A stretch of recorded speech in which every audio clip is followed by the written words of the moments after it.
The wind rolled across the desert in long, restless waves, carrying the taste of dust and iron into every breath. Elias Grant had been riding since dawn, his shirt clinging to his back with sweat when his horse snorted and slowed near a dark shape on the ground. At first glance, it looked like a bundle of rags, abandoned in the heat. But then he saw the arm brown and strong, the fingers twitching faintly against the red earth. He swung down boots, sinking into the soft sand, and crouched beside the figure. It was a woman tall, her face streaked with dirt and blood. Deep welts slashed across her back marks of a whip raw and ugly. Her wrists were tied cruelly with a strip of leather, as though whoever left her wanted her to die thirsty and bound. Her chest rose shallowly, each breath a fight against the searing air. Elias pressed two fingers to her neck and felt the faintest beat. The thought crossed his mind like a blade drawn in the dark. This could be a trap. He knew the Apache tribes had been watching his land, whispering that he was not welcome near their hunting grounds. Bringing one of their own into his home could make him an enemy forever. And yet, as he stared at her half-dead body, the decision already burned in him. He cut the bindings with his hunting knife, leather snapping apart, and hoisted her onto his shoulder. Her weight was heavy like carrying a sack of wet grain, but he gritted his teeth and lifted her onto the horse. Dust swirled around them as he mounted, spurring the horse into a hard gallop. Behind him, the horizon shimmered empty but alive with danger, as if eyes watched from the ridges. He did not look back. The pounding of hooves echoed through the canyon until at last his cabin came into sight, a crooked frame of logs standing stubborn against the wilderness. He kicked the gate open and slid to the ground, pulling the woman down with him. Inside the cabin was dim, the air thick with the smell of wood smoke and earth. Elias laid her on an old blanket near the hearth, hands moving quickly, almost frantic. He built a fire, fetched the last of the water from the tank, and pressed a soaked cloth against her cracked lips. She swallowed weakly, her eyes fluttering, but not opening. He wiped the dried blood from her cheek, seeing the strength of her jaw, the scars that spoke of survival through battles most men could not endure. Memories flickered in his mind, sharp as broken glass. His wife's laughter before fever stole her, his two boys coughing until silence filled the house. Since then, he had lived alone, a ghost, haunting his own land, speaking to no one but cattle and wind. He had promised himself never to get tangled in another soul's fate. Yet here he was, watching the fragile rise and fall of a stranger's breath, feeling the heavy truth settle in his chest. He had crossed a line from which there was no return. Night crept in shadows, stretching across the cabin walls. He loaded his rifle and set it beside him, eyes never leaving the door. He knew the kind of men who left a woman to die, and he knew they might come to finish it. But as the fire cracked and the desert silence thickened, Elias Grant leaned back against the wall, guarding a life that was not his, but that he had chosen to protect. The fire had burned down to a bed of embers when the small sounds began. The delicate rustle that does not belong to a house settling or to wine sneaking in through the seams of old wood. Elias woke without moving, a habit, learned from nights alone with coyotes, testing his fences, and men sometimes worse than coyotes shadowing his porch. The rifle lay across his lap. He did not reach for it. He listened. The woman's breathing had changed, harsher for a breath or two, then tight, then a scraping shift of cloth against plank. He opened his eyes. She was no longer sprawled. She had turned, braced, pushed herself upright, a tremor running through the muscles of her arms like a horse shaking off a saddle too long worn. In the orange glow, her face looked carved from dark stone eyes, bright and wide, trying to drink in every corner at once. Her hand slid across the floor and found the knife he had left near the stove. There was the tiniest hiss of metal as it cleared the scabbard. The point flickered toward him. Elias raised his empty hands slowly, palms out.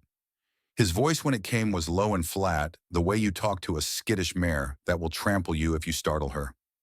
"If you mean to use it, make it quick," he said. "If you mean to live, put it down. Either way, the door's there. It opens." She did not blink. Sweat stood on her brow, though the cabin had cooled. The knife trembled a fraction, then steadied again. Her gaze cut to the door, then to the window, to the corners, back to him. She was judging distances, paths, outcomes. He did not move. He did not talk again. He let the quiet work the honest weight of it, the way it tells a person what words can't. At length, a long, rough breath left her. The knife tipped, wavered, fell. It hit the plank with a dull knock. The sound felt like a knot loosening in the room. Her big frame sagged all at once, as if the cords that held her upright had been sliced, and she pitched forward onto the blanket. Elias set the rifle on the chair, picked up the knife, and slipped it into its sheath. He ladled the last of the warm water into a wooden bowl and set it within reach. "Drink," he said. "You need it more than I do." She took it with both hands as if the bowl might shatter if held in only one. She drank the way the land drinks the first rain after a drought, slow, careful, reverent. Her eyes never left him. Not suspicious exactly, not trusting either. Watching, measuring.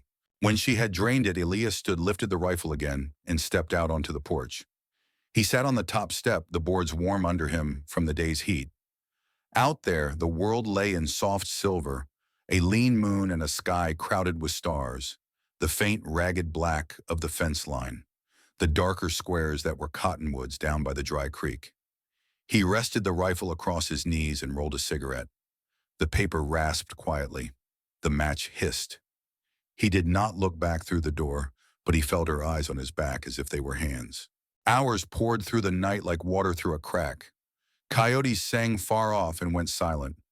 Somewhere a loose board tapped, tapped, tapped in the wind until the wind shifted and the tapping ceased. Elias smoked and listened and thought about nothing if he could help it, because to think was to invite the dead back, to sit beside him, and they never left easily. Toward dawn, a chill slid out of the desert and settled on his shoulders like a wet cloth. He stood stretched, checked the yard, then turned his head toward the door. "If you want to stay until you are strong again, you can," he said. "If you want to leave, I will not stop you. The choice is yours."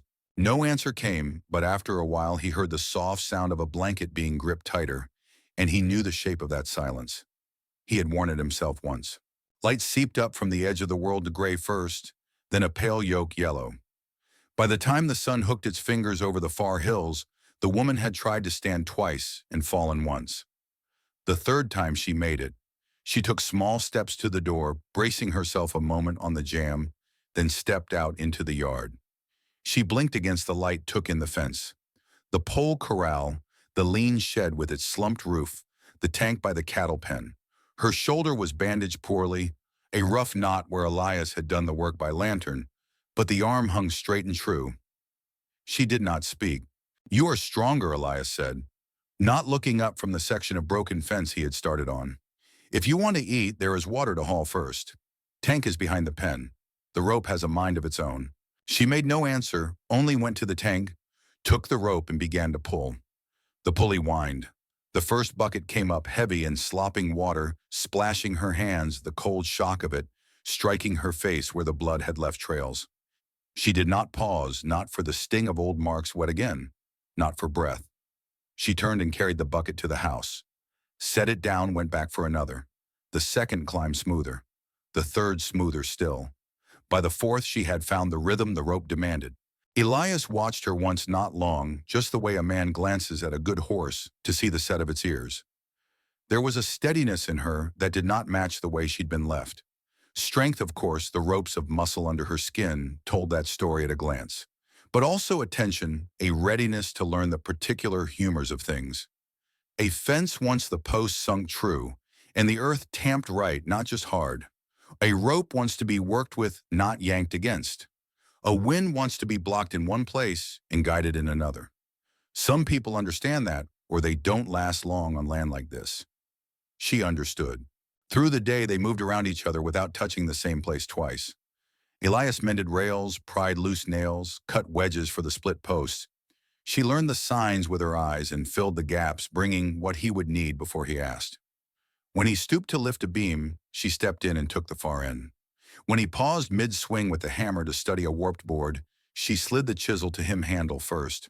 The work sharpened the air between them. It was not peace exactly, but the next best thing, which is purpose. At noon, the heat blazed down, and the yard went quiet except for flies and the soft rasp of their breathing. Elias went inside, found 3 carrots that had somehow not gone limp, and a scrap of bacon. He brought out a rabbit from the snare line he'd checked at dawn, skinned it, and handed the meat to her without comment. She built a clean little fire in the kitchen stove and made a stew so plain it was almost a prayer. When she set the bowl in front of him, He looked at her, then at the bowl and nodded once. That nod seemed to rest something in her shoulders, the way a hand on a skittish foal can settle its heart for one slow moment. The afternoon leaned toward gold. Clouds stacked over the far mesa like bales. Elias checked the hinges on the gate and the latch that refused to catch unless coaxed from below. She went to the windward side of the house and began stacking stones along the base, not pretty, but tight a low wall, to turn the worst of the grit. She carried rocks one after another and did not groan. Each thud against the earth sounded like a sentence ending one short and certain period at a time. Toward evening, they found themselves on the porch without deciding to be there. His hands were black with pitch from sealing a crack in the trough. Hers were dusty to the elbows, lines of pale skin where water had traced down and dried. He rolled another cigarette. She took up a stick and began to shave curls from it with the small knife she had first raised against him. The curls piled at her feet like pale wood flowers. "Why did you bring me here?" she asked at last, voice rough, as though her throat remembered the leather as much as the knife. He kept his eyes on the horizon. "Because I could," he said, "and because I could not ride past." Her jaw worked once, a muscle jumping, and then eased. The words went into her like a seed does when it finds bare soil and enough light. Dark came gently, the way it only does after a day of honest work. Somewhere beyond the cottonwoods, a nightbird called twice, then fell quiet. Elias stood and walked the yard slow, the way he did every night, counting in his head, latch by latch, corner by corner, the little inventory of a man who trusts the land but does not mistake it for tame. She watched him finish and sit again, his back a shape against the glow, the rifle close, the smoke curling thin. When sleep finally took her, it did so cleanly, like water closing over a stone. There were no jerks awake, no sudden hands slashing for knives that were not there. Just the long, even tide of breath in and out. Elias kept his vigil not because of her, not entirely, but because that was the bargain he had struck with the night long before she came. "You take what you take," he would say without words, "and I will meet you at the line with my eyes open." The next day would bring the first test of the choice. Both of them were pretending they had not made. A dust thread on the horizon, a sound like thunder without a storm. The old world riding toward the new one they had begun to build without admitting it. But for this moment, with embers pulsing faint and patient in the hearth, and the yard smelling of hot wood and horse, and the clean hint of carrot and rabbit, the cabin held. The door held. The night held. And two souls who had been scattered like chaff lay in the same small circle of shelter, not yet together, no longer alone. The morning cracked open with a sky the color of hammered copper, bright and merciless. Elias had been up before the sun, sharpening the spade, oiling the rifle, checking the lean roof for leaks he would never fix in time. He heard the scrape of the door and turned. The woman stepped out, her bare feet stirring the dust, her dark hair loose down her back, like a banner torn in battle. She did not speak. She carried a wooden bucket to the pen and hauled water for the cattle as though she had been doing it all her life. Elias watched her, a flicker of something unsettling twisting in his chest. Respect maybe, or memory. She worked with a rhythm that fit the land hauling, pouring, turning, then again. No complaints, no wasted movement. When she caught him watching, she paused, her gaze unreadable, then bent to the rope once more. Throughout the day, they moved like shadows orbiting each other. When Elias mended the corral, she dragged fence posts into place before he asked. When she split logs with the old axe, he stacked them without a word. There was no speech, but the silence was not empty. It was layered with meaning, a slow weaving of trust. By evening, the sun spilled red across the horizon, setting fire to the dust clouds. Elias wiped sweat from his brow, leaning against the fence. The woman crouched by the hearth, coaxing a flame from kindling. She had found 2 rabbits in the snare line and was skinning them with careful hands. Elias watched the blade flash, the same blade she had once pointed at his chest. It struck him that this moment, this fragile piece, was more dangerous than any ambush. When the meal was done, she set a bowl before him and took one for herself, sitting across the table. The firelight carved deep lines into his face, but softened them too. He lifted his spoon slowly, his gray eyes resting on her for a long moment. At last he spoke. "What's your name?" Her jaw tightened, then loosened. "Takina," she said, her voice low but steady. Elias repeated it once, tasting the shape of it. "Takina, a name like stone and wind." She studied him as if weighing what kind of man would carry her name in his mouth without flinching. Outside, coyotes began their evening cries, thin and sharp as broken glass.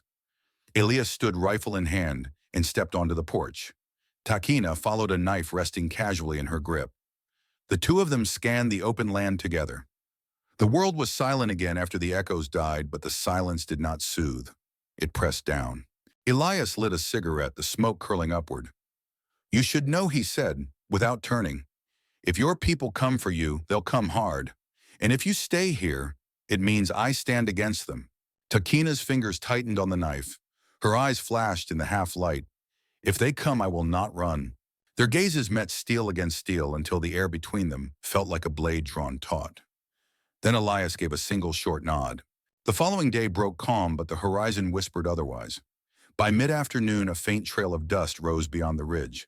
Elias saw it first. He set down the hammer, wiped his hands, and took up the rifle. Takina's back stiffened. She turned, following his gaze. 3 riders, Apache warriors. Their horses carried them swift and sure across the dry earth, spears glinting in the light. Elias stepped forward, planting himself in the yard, rifle leveled, but not yet raised. The riders reined in hard at the fence line. The lead one called out, voice deep and flat, "Our woman is here. Hand her over." Takina felt her chest seize. Her hand found the knife instinct burning hotter than thought. But before she could speak, Elias moved. He placed himself squarely in front of her, the rifle steady in his hands. "She is wounded. She stays until she is healed." Anger twisted across the rider's face. "She has been cast out. She has no right to draw breath on this land. If you shelter her, you are our enemy." Elias's voice was calm, but his eyes were cold iron. "Then you will find your enemy here." The silence that followed was a living thing, thick coiled. Dust swirled around the horse's hooves, wind whistling, like a blade through the posts. Takina stood behind him, her heart hammering, her hand clenched tight on the knife. She stared at his back, broad and unyielding, and felt something crack open in her chest, a heat she had not known in years. The lead warrior's eyes burned with fury, but he gave a sharp signal. "We will return, and when we do, you will not stand so tall." They wheeled their horses and thundered away, leaving a choking cloud of red dust. Elias lowered his rifle slowly, his jaw set hard. Takina stood frozen, her knuckles white, her breath ragged. "They will come back," Elias said at last, his voice low. "More of them." Takina's gaze burned now, no longer with fear, but with defiance. "Then we prepare." That night, as darkness fell like a heavy curtain, the two of them worked side by side, hauling sandbags, stacking wood, barring windows. Elias dragged out every cartridge he had, laying them across the table like pieces on a chessboard. Takina rolled up her sleeves, scars stark in the lantern light, and began knotting rope-sharpening stakes, building barricades with the strength of a soldier. For the first time since she had stumbled into his cabin, she was not a fugitive. She was a fighter. And Elias, who had sworn never again to care, found himself building a fortress, not just for survival, but for her. Night came heavy and close, the kind that turns every board groan into a warning and every wind shift into a footstep you cannot see. They worked through it anyway. Elias dragged sacks from the shed that had not seen daylight in 3 winters, split them, filled them, stacked them into low walls that would break a charge and catch bullets that wandered. Takina stripped the yard of anything that could be used against them, dragged the rake across loose dirt to expose footprints, tied wire between posts at knee height so a horse-barreling blind would tangle and rear. The lantern on the table burned low and smoky. Cartridges lay in neat rows, a small fortune of brass and powder, with every piece counted aloud in a flat voice so memory would not lie when panic tried to. Water was hauled and sealed. The door bars tested the hinge. Pins greased the windows, braced from the inside with cross sticks and wedges. Sometime past midnight, the air changed. You could taste it first, the metal edge that comes before trouble or rain. The coyotes did not sing. The cottonwoods whispered, and then went still as if the night had put its palm against their mouths. Takina stood in the doorway with her hair bound back, the knife at her hip, and the spear she had made in her hand. A straight ash shaft, tipped with a wedge of filed iron, bound tight with soaked rawhide. Elias checked the rifle once more, then set it down within reach and looked at her. Not to weigh her, not to find her fear, but simply to make a map of the person he had chosen to stand beside when morning finally stripped the shadows away. When dawn bled into the east, a horn sounded. Low first, then longer, a note that rolled out across the flats and came back from the ridges in a broken echo. Dust rose in a wide smear. Elias stepped onto the porch, and the floorboards spoke under his boots. Takina took her place at the top of the steps, shoulder to shoulder with him. The old world approached in a measured line, not the reckless thunder of raiders itching for blood, but a procession with rules older than the fences staked into this ground. Horses snorted and tossed their heads, bits chinked, leather creaked. The war paint was dark and sober, not gaudy. At the point rode a gray-haired man in a deerskin cloak, and behind him 2 elder women sat straight, their hair braided silver and black, their eyes like winter water. The riders spread into a ring without crossing the low stone markers Takina had stacked. The gray-haired man looked over the yard, the cabin, the new sand walls, the 2 figures on the porch. His gaze did not flinch when it found the scars on Takina's shoulder or the rifle in Elias's hands. He spoke, his voice worn smooth by years of telling people truths they did not want and could not escape. "The woman was cast out," he said. "She belongs to the dust. Why do you keep what the council has thrown away?" Elias kept the rifle lowered, the barrel angled down, both hands quiet. "She is alive," he said. "She has the right to choose where she stands.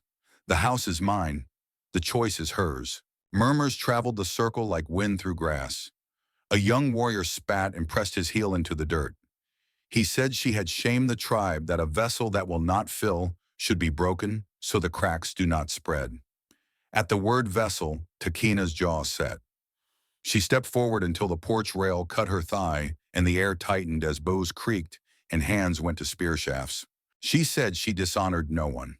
She said a womb is not a flag to be raised for any man's pride, and a woman is not a jar to be tested with stones to see where it leaks. She said she bled when the whip commanded and kept her feet, when the hunger commanded and held her tongue, when the elders commanded, and none of that made her less than alive. The words were not shouted.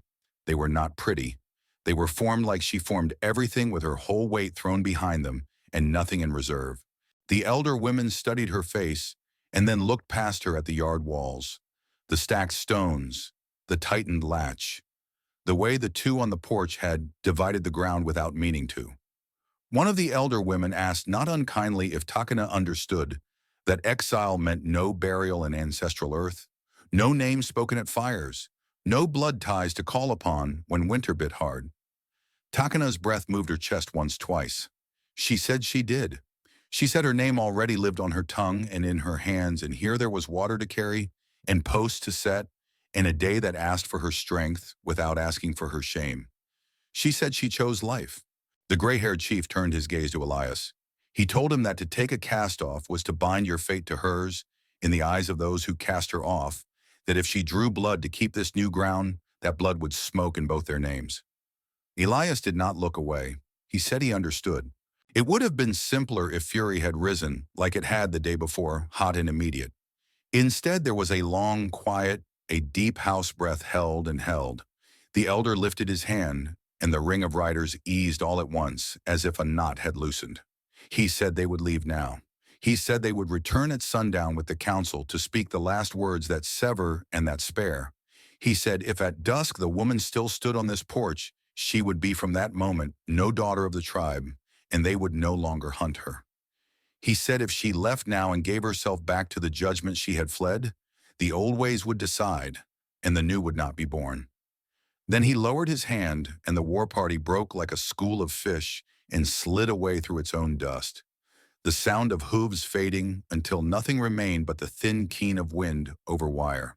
Elias let the rifle's weight settle into the crook of his arm. Takina's fingers opened and closed on her spear, as if the wood itself kept her tethered to the porch. "By evening, everything will change," Elias said. "Are you sure?" Takina turned her face toward the fields that had cracked and scabbed under weeks of heat, toward the fence that held where they had mended it together, toward the low walls they had stacked in the dark. She said she had died once already in the place she had left. She said there was no sense in dying twice. So they did what people do when a verdict is walking toward them with the sun. They worked. Elias checked every round, every seam, every hinge one more time. Takana hauled stones until her hands shook, then drank and hauled more. The light slid down the sky like a saw blade. There were small things that had not been done and never would be done in time, and they let them go. There were small good things they could still do, and they did them. A trough topped off a splinter, shaved from a plank that would catch a shirt at the worst moment, a nail pulled and reset so a boot would not find it. The mind calms when the hands are busy. The heart finds its pace, near sundown clouds stacked in a strange wall to the west. Not storm yet, but something readying itself. The council came as promised. 50 souls at least, horses' sweating faces, set the ring closing again. The gray-haired chief and the two elder women at its front. A path opened between them as if the ground itself had made a lane for the last words. The elder women spoke first. They asked again, not because they had not heard, but because the old ways demand that choice be named at the edge as well as at the start.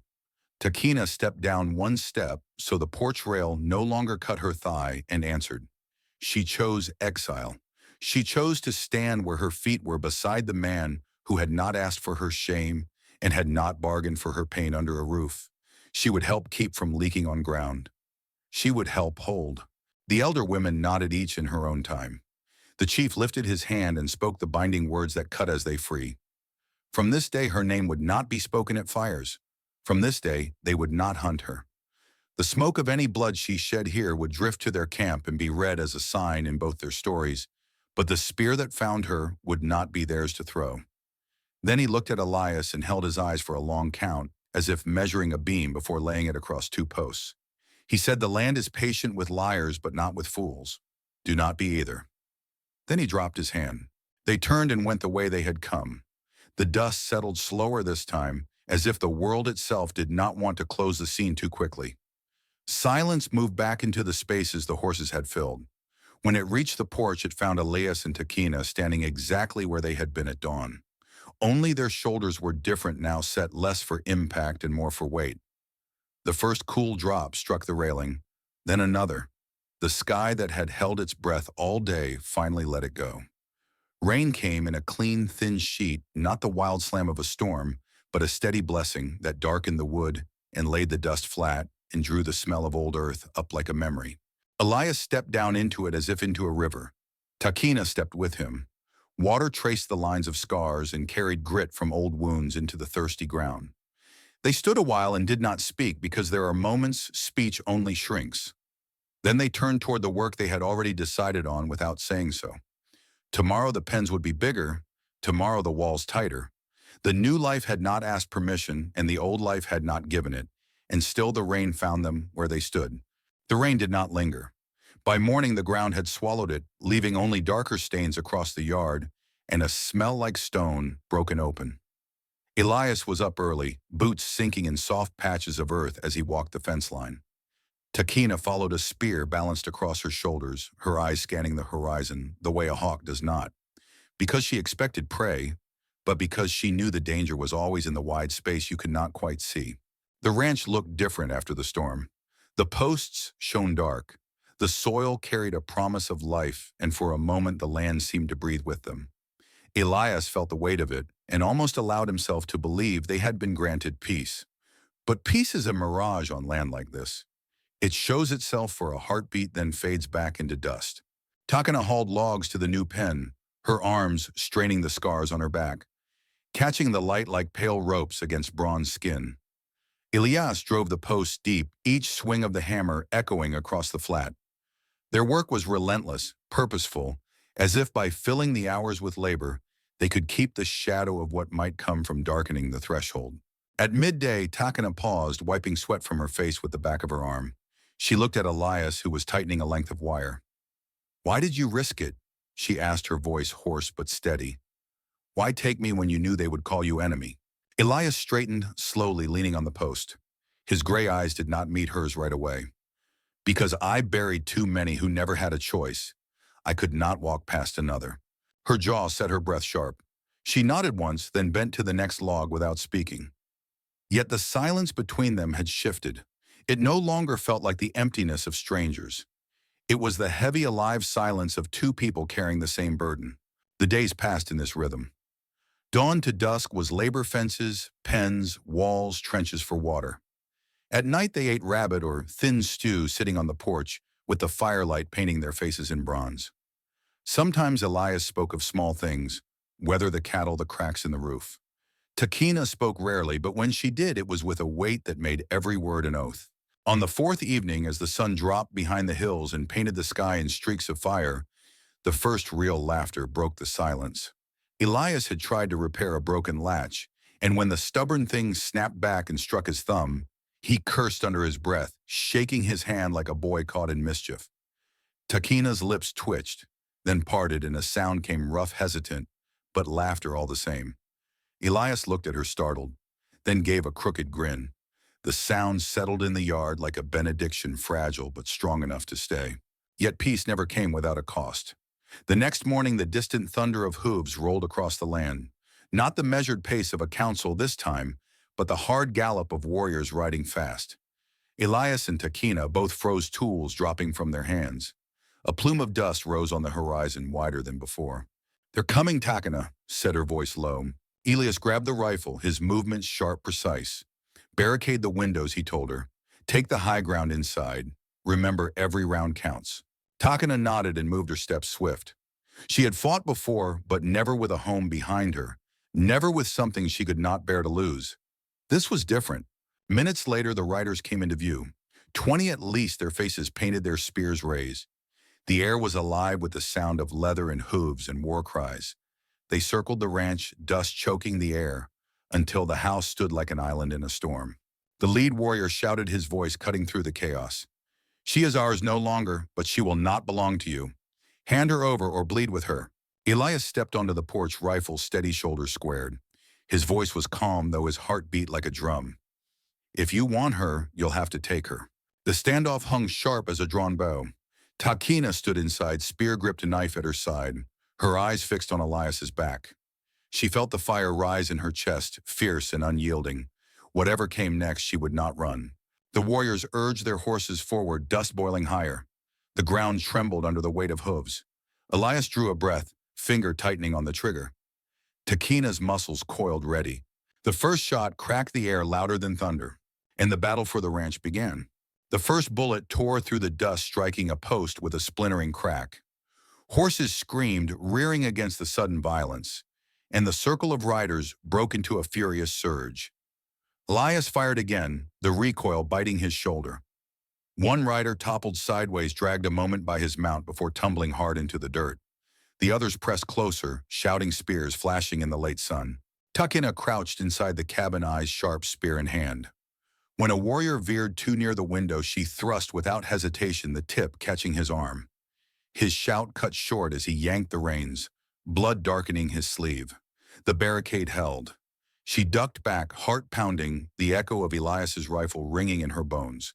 The ranch had become a fortress of desperation. Sandbags thudded under arrows. Planks groaned as bullets split through edges, the air alive with grit and smoke. Elias moved with the cold efficiency of a man who had been tested before, steady breaths. Careful aim, conserving rounds. Each shot was a sentence written in dust and fire. Takina could not stay behind. When the warriors regrouped, circling wide to flank the cabin, she burst through the door, spear leveled. The sudden sight of her, a woman broad-shouldered, scarred, her hair whipped wild by wind, drew a moment's hesitation. She used it. With a cry that tore from her chest like the breaking of chains, she drove the spear into the ground before them, a warning as much as a challenge. They jeered, circling tighter. One leaned from his horse, lashing at her with a whip. The leather cracked across her arm, reopening old wounds. Takina gritted her teeth, seized the end of the whip, and yanked hard. The warrior tumbled from his saddle, hitting the ground with a grunt. She planted her knee on his chest blade, flashing, and forced him back with the flat pressed to his throat. Elias's rifle thundered again, scattering the others who tried to charge. He shouted her name, not in fear, but in command. Takina shoved the warrior aside, scooped up his fallen spear, and rose with two weapons in her hands. She met Elias's eyes across the yard. He gave a sharp nod, the barest flicker of approval, and turned back to the fight. The clash dragged on, a storm without mercy. Smoke thickened, horses wheeled, Warriors cried out in rage and pain. Arrows rattled against the barricades until the yard looked like a forest of broken shafts. Takina fought like the land itself, unyielding, raw, immense. She hurled one spear, striking a rider's thigh, then spun with her knife, deflecting another slash. Her muscles burned, but fire carried her forward. For a moment, silence cut through the chaos. The riders pulled back, retreating just beyond rifle range. They circled slowly, watching their breaths harsh. Elias stood on the porch, rifle low, chest heaving. Takina leaned on her, spear, blood streaking her arm, but her stance unbroken. The yard was torn, the air rank with sweat and gunpowder, but they still stood. The leader raised his hand, his voice carried across the dust. Enough for today. You bleed with her, so you will bleed again. We return with fire. He wheeled his horse, and the others followed the thunder of hooves rolling away toward the horizon. Silence dropped, heavy, broken only by the crackle of a broken fence still smoldering from a torch. Elias lowered his rifle and exhaled the sound, half relief, half dread. Takina staggered, knees buckling.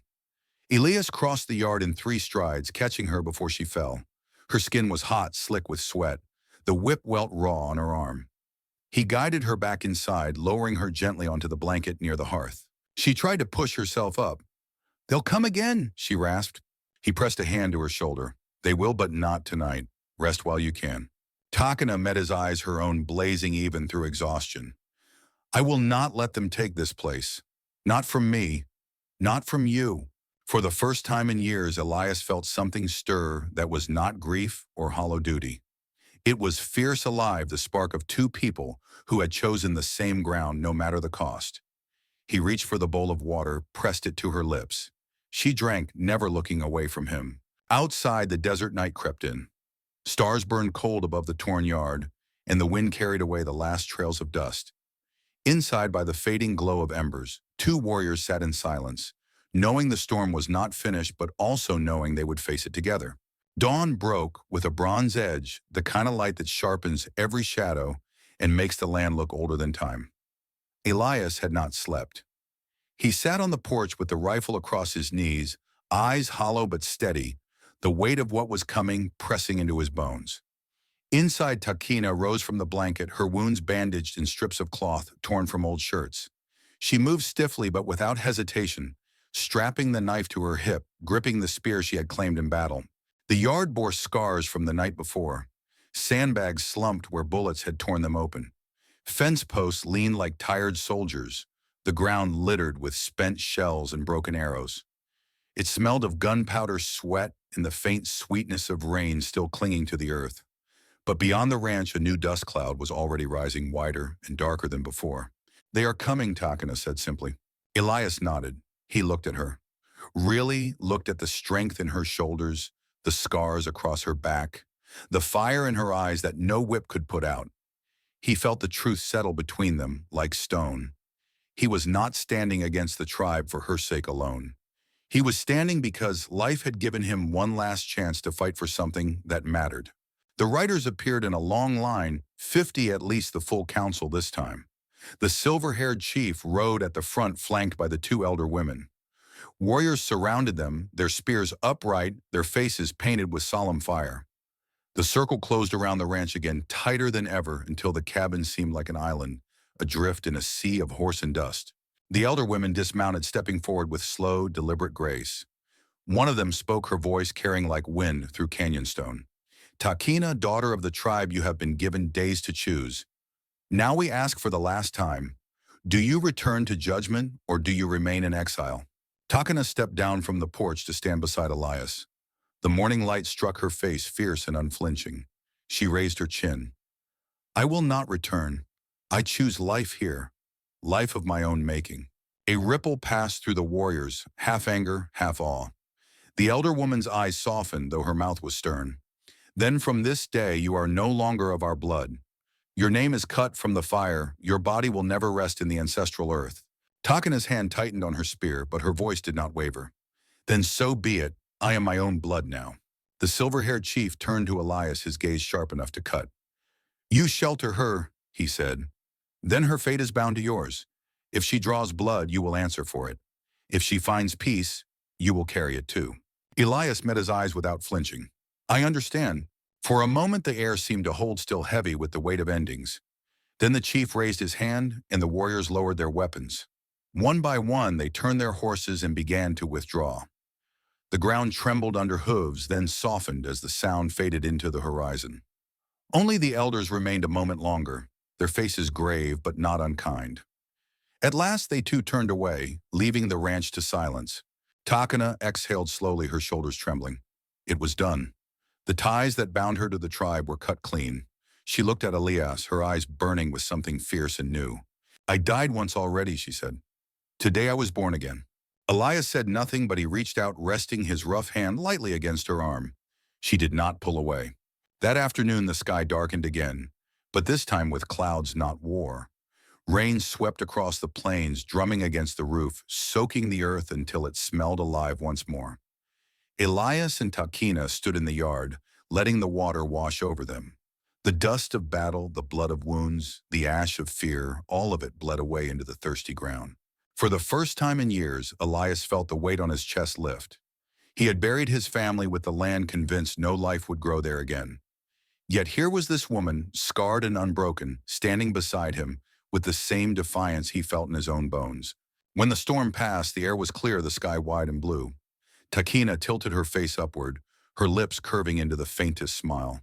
Elias looked at her and saw not a cast-off, not a stranger, but a partner carved by fire and loss into something unshakable.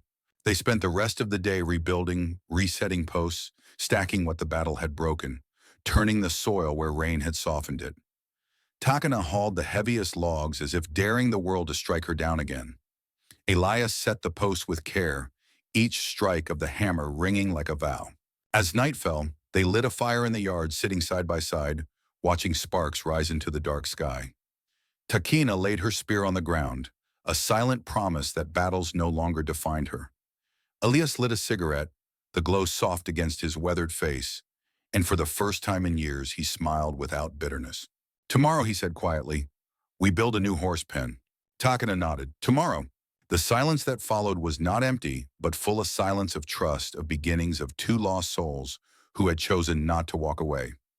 The land stretched endless around them, but for the first time it did not feel lonely. It felt like home. Sometimes the story whispered in the dark, "We do not get to choose where we are born, but we can choose where we stand." And in that choice, two strangers became more than survivors. They became the start of something unbreakable.